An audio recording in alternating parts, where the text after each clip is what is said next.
to our podcast. This episode is looking at relationships and, in particular, business to business relationships on projects and how they relate to project success.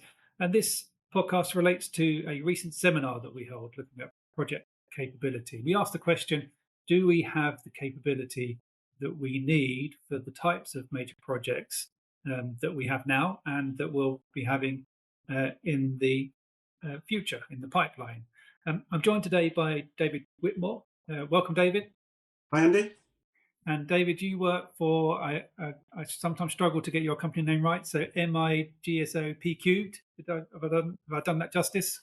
That's right. Perfect. Yep. Two companies came together, MIGSO and PQ'd, project management consultancy, global outfit. So got a broad view of many sectors across many regions. Great. Thank you, David. And the reason we've got this follow-up to our seminar on capability is, as we know, capability isn't just about the capability in an individual organization, because in our world of major projects, I don't think there's ever been a major project that's been delivered by one organization on their own. So it requires collaboration, it requires relationships between those involved. So we can't really delve into the topic of capability just thinking about perhaps the development that I might have in my organization for future leaders, or the technical skills that we'll be bringing in, or some of the plant and the machinery we might be investing in. We have to take the whole project view, thinking about the multiple organizations involved. So it was great that when you reached out to us earlier in the year, David, to explain that you teamed up with UCL to look at business to business relationships in projects and how that relates to project success. So we'll delve into that in a moment. But I've got a first question for you, really, which is what prompted it? Why did you kick off some research in this area? That's a great question, and I guess reflecting back on the event looked at capability in many different forms, and my interest was particularly around project management capability.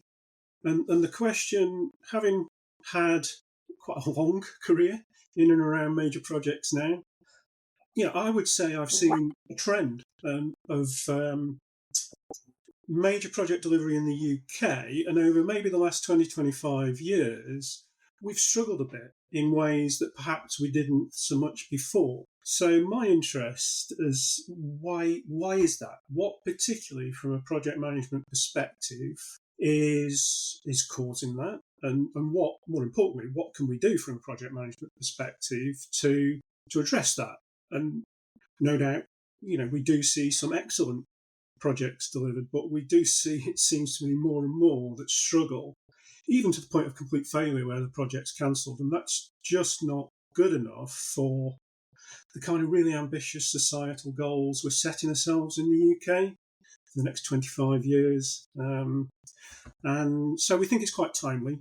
And it seemed to be the right way to do it, to make it research-based. So let's not just offer opinions. Let's go and find some data, because project managers, so we love data, we love trends, see if we can find a trend. And one of the things that came out very strongly from that research was this idea of, as you say, Andy, more and more large organisations have split into smaller groups, quite often foreign-owned, and the way in which they interact is becoming more and more critical to the successful delivery of the project. So we thought, let's dig into that, because that looks really interesting. That's really fascinating, because it really chimes with something that we looked at earlier in the year as well, around project complexity, where we asked the question, have our projects really become more complex? Or is it sort of recency bias? And one factor that we concluded is different to the projects that we compared from 40 years ago with an equivalent one to today was the degree of interconnectedness and the access that causes that degree of interconnectedness. And you're seeing that reflected in the project organization as well. So, it's fascinating. Right, so let's look at some of the different aspects of your findings to date. So you've teamed up with UCL on this, and I think there's sort of 5 key findings emerging at the moment. So do you want to walk us through a little bit about how you've done it, but also then what those findings are. Yeah. So what we did, in classic sort of describing how the experiment was conducted with UCL, we designed a program that was going to be based on talking to practitioners who were involved in major projects, both being delivered today and, let's say, over the last 20, 25 years. And we've been really fortunate in getting access to the really key people in the really key projects. So I think that gives us some validation of the resource, because I think we've spoken to the right people in the right positions to have a view that's important for drawing conclusions from the research. What we found was, perhaps taking an overview, what we found is that the projects are becoming more complex. I think there's no question about that. But they're becoming more complex in ways that perhaps we didn't expect to see, but in reflection maybe was obvious actually. It's not just technical complexity, it's not just technical complicatedness, let's call it that. It's the political, social environment in which those projects are delivered. We've talked about more companies being involved, and that obviously creates more relationships and more interests. We've talked about foreign ownership. So maybe in days where large monolithic UK pseudo public sector companies were more determined to see through the project, that's not necessarily going to be the case when there's lots of global interests in those projects. And we also found that the modern world is, and this is where it should have been perhaps obvious, the modern world is quite different from the world of 25, 30 years ago, where we've got a much more modern and correct approach to how we value people, how we treat people, the ideas of equality, diversity, inclusion, and well-being are all absolutely very worthy goals and the right things to do, but they actually create more complexity in the project environment. So projects are more complex, and in a socio-political way particularly, but also the technology and other factors. So we're dealing with these complex projects, which bring in quite a lot of psychological factors, let's call it that. But they're being delivered by people like me, for example, who come from an engineering background or a legal background or a finance background, don't really know a lot about behavioural psychology or behavioural economics, for example, that are kind of becoming the key factors involved in managing those aspects of complexity. And therefore, there are some areas that are perhaps not getting attention that would make a real difference to the way the relationships form and therefore the way the project's delivered. Because one thing we have seen, unquestionably, is successful relationships equals successful projects. And to perhaps put that more starkly, failed relationships fail projects. That's an almost direct linkage. Once a relationship fails, it's very, very hard to recover the project. And we've seen that many times from the many examples we've looked at. So we spoke to lots of senior practitioners leading major projects in the UK. And the early findings, I think let's caveat it in that way, Andy, because we're still doing the detailed analysis and actually still doing some more interviews, and we'll complete the interviews broadly by the end of January. But the early findings is that we're seeing these 5 key themes, and the way in which we've done this is to take a reference piece of research that was done into what are the key factors that affect relationships, and compared and contrasted that with what leaders of projects do today to manage and develop those relationships. So we're looking for gaps. And what we found, firstly, the first finding, is that there are 2 types of relationships. This comes from the original research, the strategic relationships and transactional relationships. And there's not a clear view about what characterises a transactional one and what characterises a strategic one. and how to use them in different contexts when creating relationships. And perhaps more importantly, sometimes if there's two parties involved, one thinks it's a transactional relationship, one thinks it's a strategic one. And at that point, it's just confusion.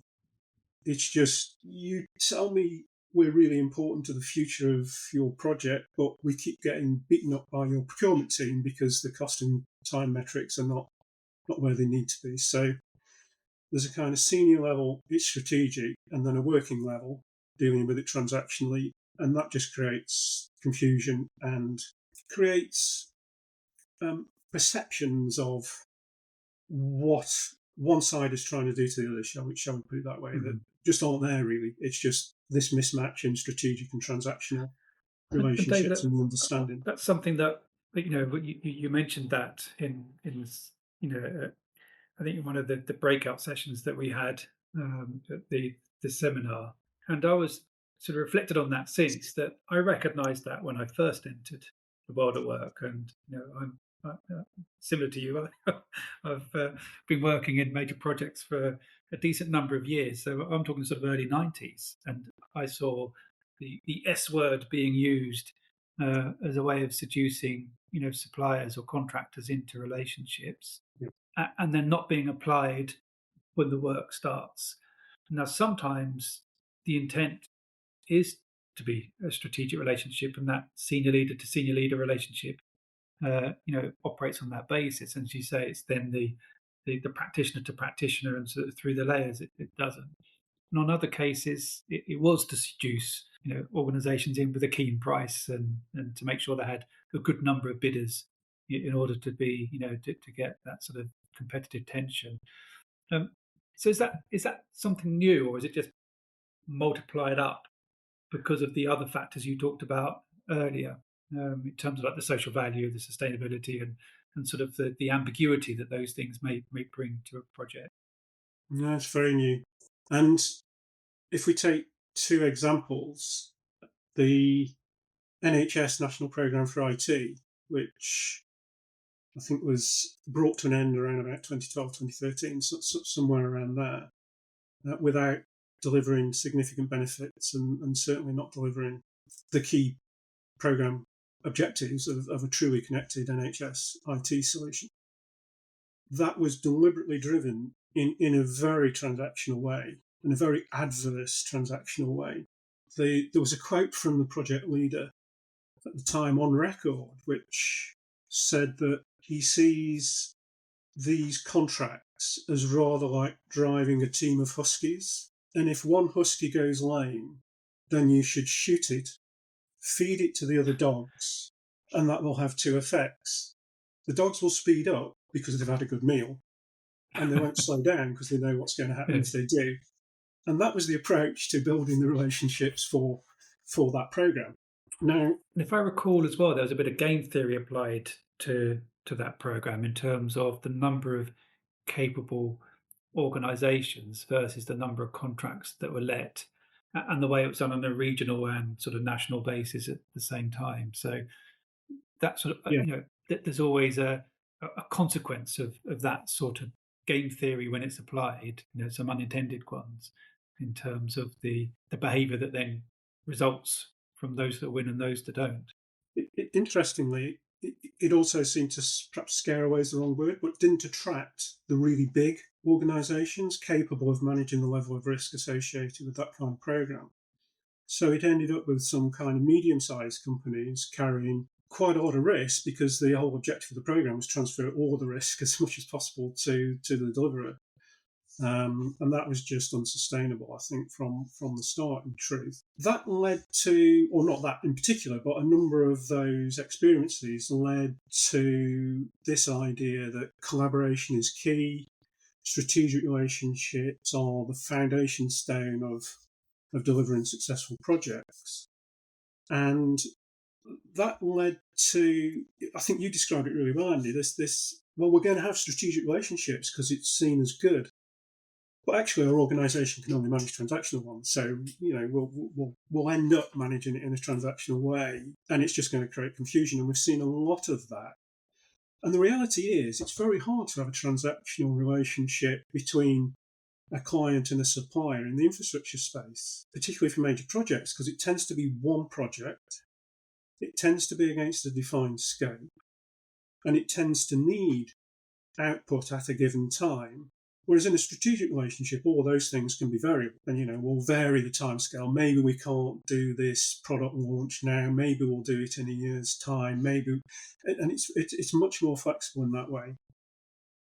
So we attempt to create these collaborative relationships in major projects, whereas actually in truth, and this has come through strongly from the research that we've done, it would probably be better just to say, look, we're going to have a transactional relationship, but it's going to be the best possible transactional relationship we can have.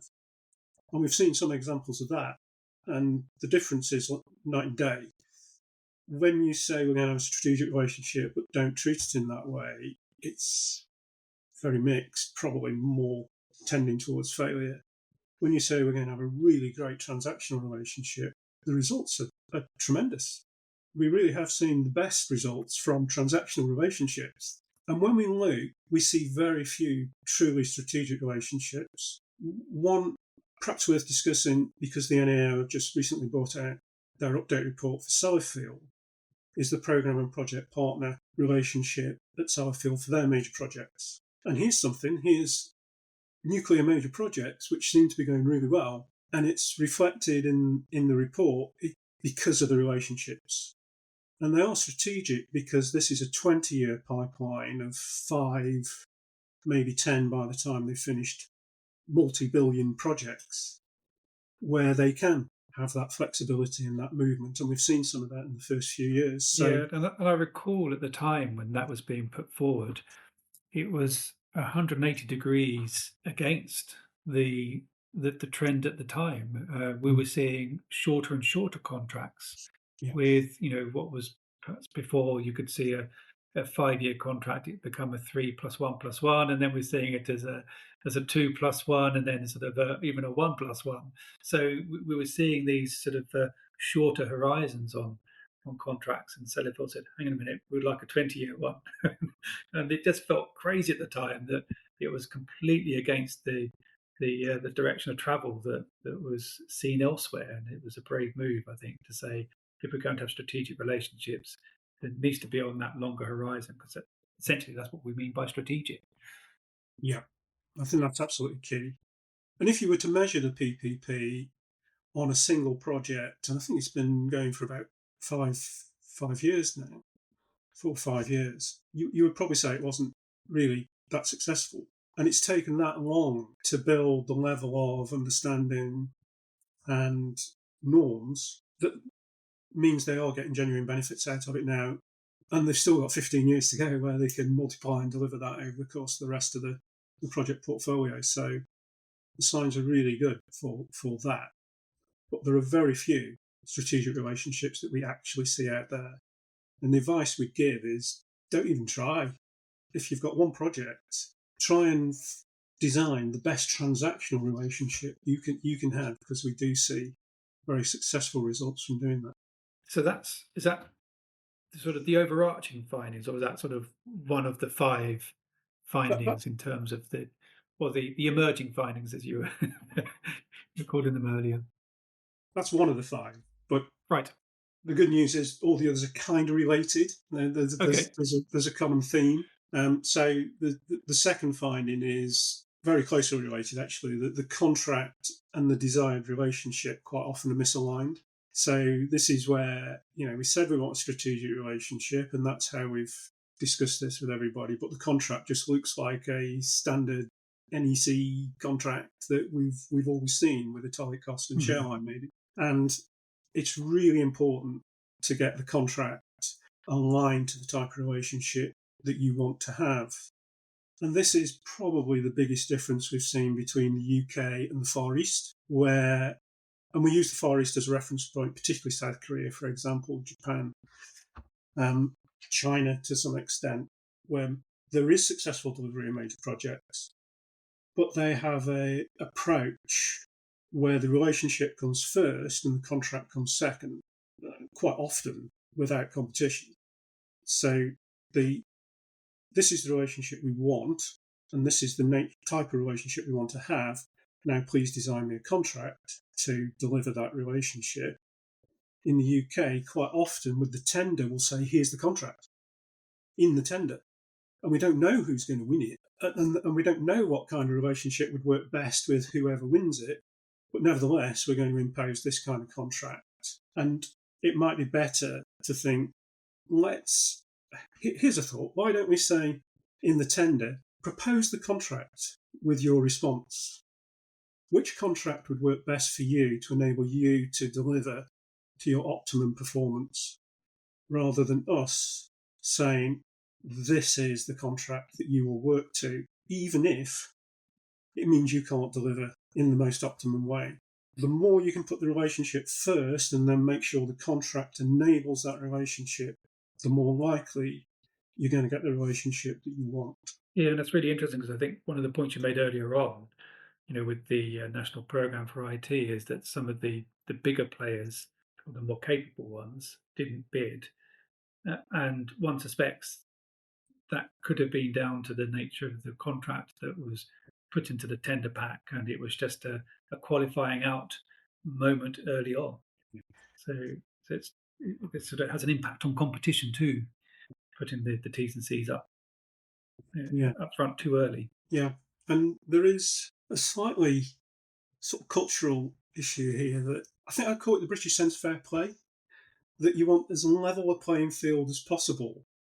So defining as much up front seems to be the optimum way of making sure you've got a level playing field. But by doing that, you are stifling innovation in the supply chain. And this idea of saying, you tell us what the best contract is for you to deliver in this project would to me seem to be a much better way of doing it. And actually, competition is also slightly difficult for relationships, but we'll come on to that because that's another finding. Great. So I think many MPA members listening in will resonate with that second finding of that mismatch between, if you like, the behaviour and the relationship expected, and and the form of contract actually used. And it comes up time and time again in many of our events where we hear of examples of someone operating to a contract and the response being,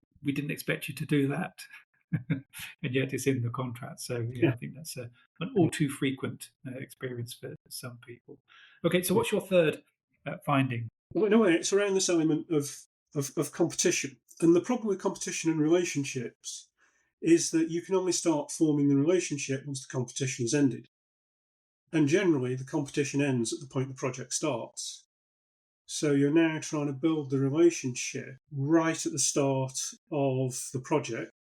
And the nature of competition is that you're going to promise to deliver a lot, probably quite quickly, and it becomes really challenging. You've got to resource up, you've got to build the relationship, you've got to get ahead of the S curve. It's creating a really difficult jump off point for the start of the project. And this is one of the reasons that strategic relationships work so much better, because there'll be no competition. If you think about the Sellafield PPP arrangement, when they start up another project, there's no competition. The relationships are already formed, the resources are already there, and they've got a much smoother start to the project. So the question is, and the finding that we've attached to it, is you've got to find a way of starting to build that relationship before the end of the competition, if you're going to have competition. A more stronger finding would be, don't have competition, find another way of picking partners, particularly in a resource-constrained society, where actually there's enough work for all those companies out there. So what we've said is that pre-formed coalitions have better relationships. And perhaps best described with an example, probably my favourite project, the Stafford Area Improvement Programme, Network Rail. It's actually the stretcher line for the northern section of the of HS2 that was cancelled. It's from Stafford to Crewe, an upgrade back in 2016, I think, around about then. And the way that was tendered was on the basis of relationships, transactional relationships, but it was tendered on the basis of relationships. And we will select the partners based on relationships and innovation. Those were the two key factors in the selection process. And they said only preformed alliances can bid. And this is actually different from the Sellafield PPP, where each role was separately competed and then the relationship was attempted to be formed after the competition. For the Stafford Area Improvement Programme, it was only a £250 million programme, so it's important to caveat with that. The relationships had to be formed before the end of the competition, and the bidders had to demonstrate how they'd formed their relationships and the work that they'd done to build those relationships. So that when the contract was let, the three companies involved had already got a working relationship, the norms had been established, and they knew exactly how those roles were going to play out. Perhaps the thing they didn't put enough thought into was how Network Rail would join that alliance, and maybe more could have been done before the end of the competition to build Network Rail into the three bidders' alliances so that it was even more preformed. But that project started off really well and went from strength to strength, delivered early under budget with additional scope. And since then, it's gone on to the East West Rail programme, which is showing similar performance parameters, just finished one phase of that programme, again, one time early, to scope. So this idea of it's really, really hard to attempt to build a relationship under the pressures of a live contract. Take as much time as you can before the end of the competition to build those relationships will pay dividends in the live project phase. So that's the third finding. Yeah, and I suspect there's lots of follow-on considerations for that one in terms of the Procurement Act that's coming up and compliance with Mm. it. Also, as you say about these preformed coalitions, I'm thinking of a few projects where there was a critical supplier that was procured by the client on a long lead item, and effectively then that gets novated into the coalition post contract. So you've got a joiner, if you like, that comes in. I really like your idea of the client being a joiner to the relationship as well, and it sort of makes me think of the ISO standard for collaborative business relationships, and within there, it's got the concept of levers and joiners. Yeah. Because whenever you have a lever or a joiner, the network of relationships will be affected.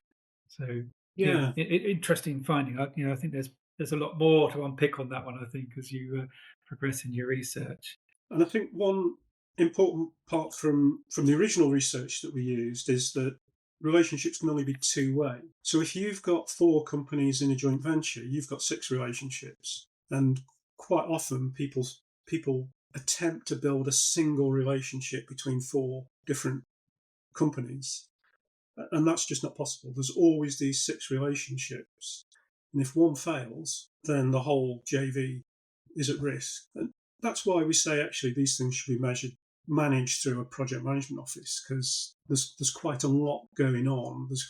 They need to be measured and they need to be monitored on a regular basis, because if something does start to go awry, and it can simply be because something happens elsewhere, even elsewhere in the world, where it puts those two companies in opposition in some way, and therefore an instruction comes out from on high that you're not to share any information with that company anymore. And it's those external influences suddenly damage one relationship in a four-way JV, and the whole JV can start to struggle because of that one factor. So that's a key point, I think. Yeah, and in the world of JVs as well, you can have conflicts of duty. I think that's how it's phrased in the standard as well, in terms of where if I'm a director of one organisation and then I'm a director of the JV, if it's incorporated in that way, then you've actually got two sets of duties, and one's not a subset of the other, and it can cause some challenges which need to be worked out in advance in terms of what those scenarios could be and how you would resolve them when they come up. Yeah. Great. So your fourth finding. Let's move on to that one. What we found is that, and bear in mind we were talking to senior execs CEOs, chairs of these various projects. When problems arose, they saw a much more direct, interpersonal way of trying to address those problems. So it was very much I would pick the phone up, talk to the other CEO. We had a great relationship between the CEOs. We could fix these things.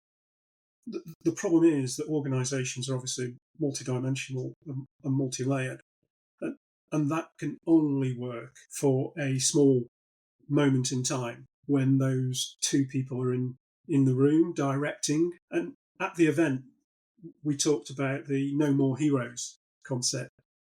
And I think that's really important, and that's directly related to this one. That actually you can't rely on the two CEOs or the two leaders of the two organisations, or in a JV, the four leaders or whatever it is, to have a grip on the business to business relationships at all levels of the organisation, because it's just not possible. And you've got to build into the organisation relational approaches to management, and you should start by measuring. And this is what we say over and over again. The most important thing you can do, and actually this is another one of the findings, so there's a bit of a spoiler alert here, is to measure those relationships. Make it part of the PMO. Make the PMO just see the relationships in the project as just another project parameter that needs to be measured, monitored, and controlled, and intervene when things are not going well. And that's the whole supply chain, and it's the stakeholders, and it's the customers, and it's the whole 360 network of relationships. And actually, it's those kind of upward and outward ones that are more likely to be strategic than the supply chain ones. Somewhere in that mix are going to be the critical relationships that need to be monitored, that need to be treated, that need to be nurtured to ensure that the project stays on track. And the trick of the PMO in this model is working out which are the critical ones, measuring them so they can see when they're going off track, and intervening to obviously bring them back on track, and not just rely on the leaders to jump in and fix things when the fires start burning. Yeah, and that requires that sort of mapping then of what relationships could exist, and which relationships need to be the strongest across those different layers. Yeah. Yeah, so that sort of network analysis of who needs to interact with who are the interfaces, and so on to get that right. Yeah, and I think that's you opened up right at the beginning talking about behavioral science, and so now we are in that world, aren't we, of behavioral science and understanding networks and relationships rather than governance structures. We tend to show a view of the project based upon instructions going down and reports going back up, and that doesn't reflect hardly at all what's really going on in terms of the flows on a project. Yeah, interesting. So you talked about measuring, and when you've sort of mentioned this before, particularly in relation to as a segue to that sort of multi-layered relationship, I was thinking of a book that came out probably about 6 years ago now from McKinsey called Beyond Performance. I think it was called Beyond Performance 2.0. So it was a second update to an earlier study. And they studied US listed firms in terms of what separates out the top 10% and the bottom 10% on, say, their top 250 listed firms. And a stark finding that they uncovered is that the top 10% put more emphasis on the reporting of how fit and healthy the organization is than their quarterly performance. And those at the bottom were entirely focused on their quarterly performance, and obviously then their periodic performance leading up to that. And of course, performance is a lagging indicator. The health of your organization is a leading indicator. And health is a difficult thing potentially to measure. So coming back to the point you're making, if you know what relationships you need, you can get the PMO to measure how they're performing. And what you're really describing there was the health of those relationships rather than a lagging performance, which is, are we on time? Are we on budget? Have we delivered what we're meant to? And so on. So is that the sort of thinking you've sort of moved on to in that sort of I'm assuming your fifth one's about measuring. I've jumped to a conclusion there with your Yeah, spoiler alert. I think I gave that away, and I think you've described it really well, Andy. There's not. I'll find something to add because I need to, but I think you've really described it extremely well. And this is where the behavioural psychology, this is where the Daniel Kahneman sort of thinking comes into the world of project management. And there's a very kind of lean aspect to this as well. Know what to measure it well. And relationships, what we found from the research is this is probably the single area where there's almost no work done on this in the projects that we've been looking at. There's attempts to measure, again, the lagging metrics of the relationship through things like customer satisfaction surveys and or surveys of various types. But they tell you very little about a relationship because what they tell you about are the exposed comments that they're prepared to make. And once you start talking about relationships, you find people very rarely tell you what they really think. And this is where there's a really important difference between behaviours and perceptions. And people keep talking about trying to improve behaviours, but actually, what the research tells us is you need to understand perceptions because people behave in a reasonably consistent way, but it's based on their perceptions. So if you think that that company is just not prepared to give you its best resources, then your behaviour may be to not give it any more work, which that company will not understand if the reason they're not putting their best resources forward is because you're not giving them enough notice of the work that's coming up. So you get into this weird world where behaviours are shaped by perceptions. And the thing you've got to measure is those perceptions. And that's where it gets really difficult. So people will talk about things like trust, honesty, openness. And what we're seeing from the research is our interviewees tell us you can't measure that. You can't measure trust. And actually, if you dig into the world of behavioural psychology, you can. And you can measure it on a scale of 1 to 10, but you've got to do it in a systematic way that enables people to expose their perceptions, understand the reality, then start measuring the reality, which gives you a gap between where you are and where you want to be, which then leads to actions that you can take to address that gap. So that sounds confusing now. Let me give an example. So if there was a lack of trust between two organisations, but when you start to understand the perceptions and create the metrics, what you find is actually it's not a lack of trust, it's simply some information that's not being shared at a critical point in the process. So, but it feels like a lack of trust between the two organisations. But actually, what you need to be measuring is the sharing of that information. And that's where the metric becomes very real. And that's why we think it's best done through a project management organisation, because it almost always is something to do with information that's not being shared at the right time, that ends up being described as honesty, trust, openness, communication, whatever words people choose to use. And once the perceptions are removed and the reality is exposed, the behaviours become really well aligned. And so that's the real trick to making a business to business relationship function, is measuring it in a appropriate way so that you understand the reality underneath the perceptions and can then treat the gap in expectations with real actions which you can then go back and remeasure and hopefully see that that gap is closing over time. So, in PMO fashion, it becomes just another project metric. But we would say, if you get it right, it's probably the most important project metric, because if you've got capable organisations who are working very collaboratively together, they'll probably find a way to fix most problems and get through the project. Yeah, that's fascinating. It's sort of you can help avoid that drift where sort of perception starts to get markedly different from the reality, which just it ramps up those tensions on projects that are difficult sometimes to recover from. So that's brilliant. So we've seen or heard rather the five emerging findings. We'll share those with a link to where people can find more.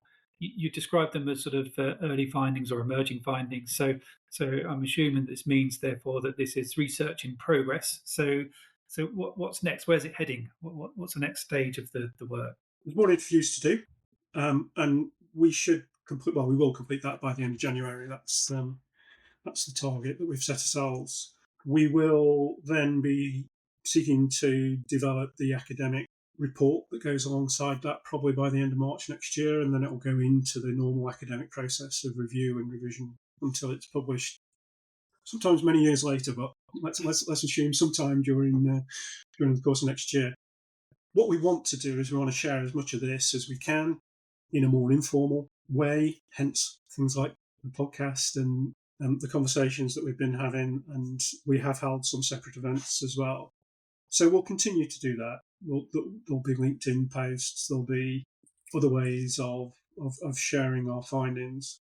Particularly, we want to have the conversation with government, and we've started that to some extent because what we see, and actually it's quite exciting, is a government that says we're going to create public-private partnerships. Mhm. We are going to invest public sector funds, but we want to attract significant private sector funds and create, dare I say, public-private partnerships, which perhaps got a bad reputation maybe 10 years or so ago.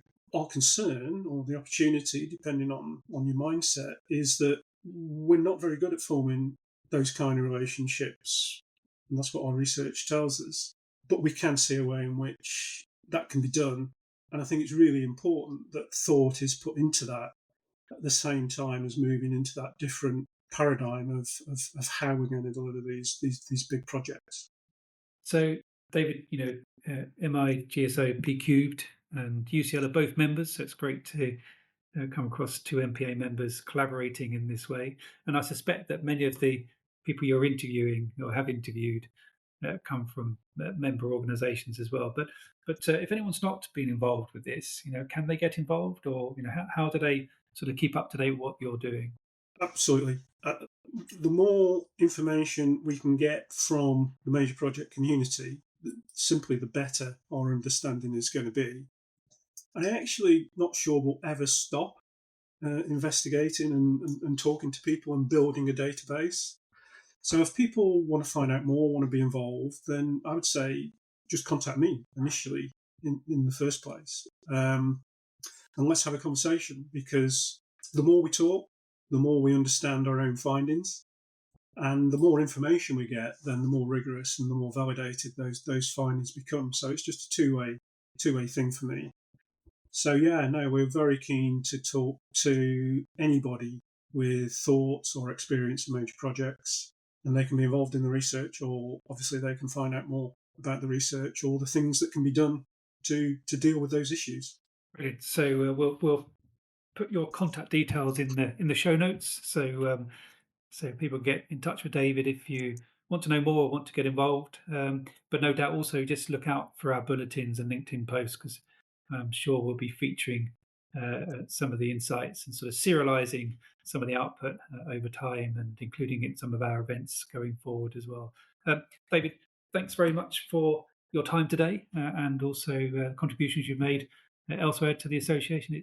We're really grateful, and I've really enjoyed the discussion and looking forward to finding out more. It's a pleasure. Me too. Thanks, Andy.